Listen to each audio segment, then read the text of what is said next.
The abandoned Afghan commandos by US are gearing to fight against US-backed Ukraine. The Americans and Europeans left them and Afghanistan in lurch, which infuriated the Afghan commandos. Russia has now started to recruit them, and this can prove to be a death blow to the West in the Russia-Ukraine crisis. Hello and welcome to TFI Global, the foreign affairs and geopolitical analysis arm of TFI Media Group. I'm your host Ananya Sharma. Let's begin. The 20-year mission of US in Afghanistan came to an end on 30th August 2021. The US lost 2,461 American service members and more than 20,000 were injured. The Afghanistan war costed $2 trillion in the 20-year span, which amounts to $300 million per day. To put things in perspective, Uncle Sam has spent more to starve off the Taliban than Jeff Bezos, Elon Musk, Bill Gates, and other 30 richest billionaires in America combined have to their names.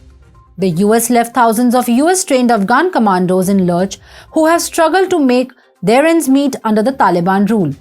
Question arises: what happened to the roughly 22,000 Afghan special operations personnel that were trained in the US and served as the foundation of the much bigger Afghan army?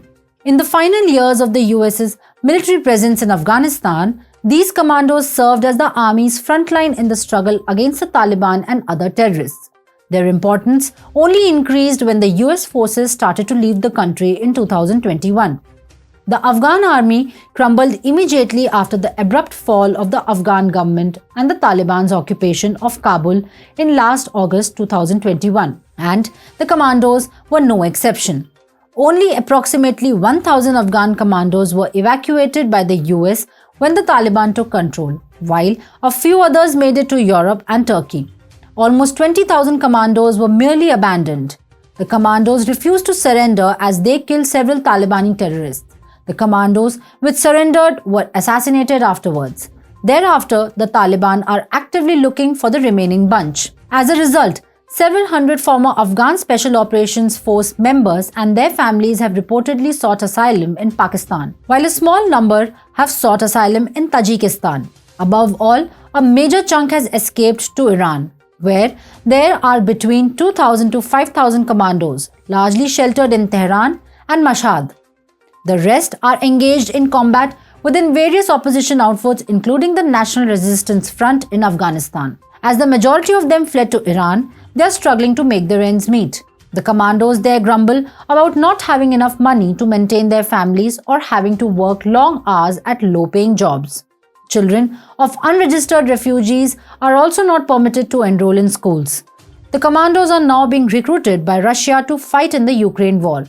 The sense of betrayal appears to be a major reason for volunteering, in addition to the severe economic situation. The Wagner Group, a private military contractor with strong ties to the Kremlin, is behind the recruitment drive, according to media reports citing former Afghan commanders. The communications were succinct and straightforward, promising a $1,500 monthly pay, a resident permit for the troops' families in Russia, and even passports.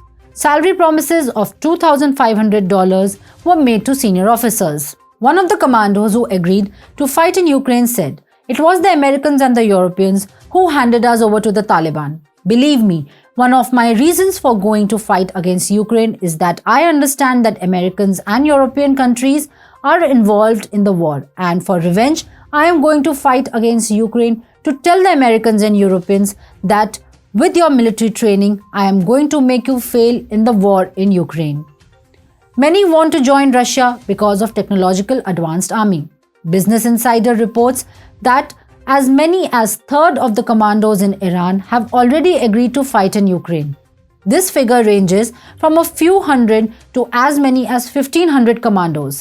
Remember, these aren't ordinary soldiers. These were a part of the Special Combat Group. Recruiters in Afghanistan now appear to be attempting to draw in former commandos. Former commandos have told that they have been requested to provide the contact details of ex-commandos who are still present in Afghanistan. The rage of betrayal by US is being capitalized by Russia. The soldiers, which were trained by America, can prove to be final nail in the coffin for Ukraine.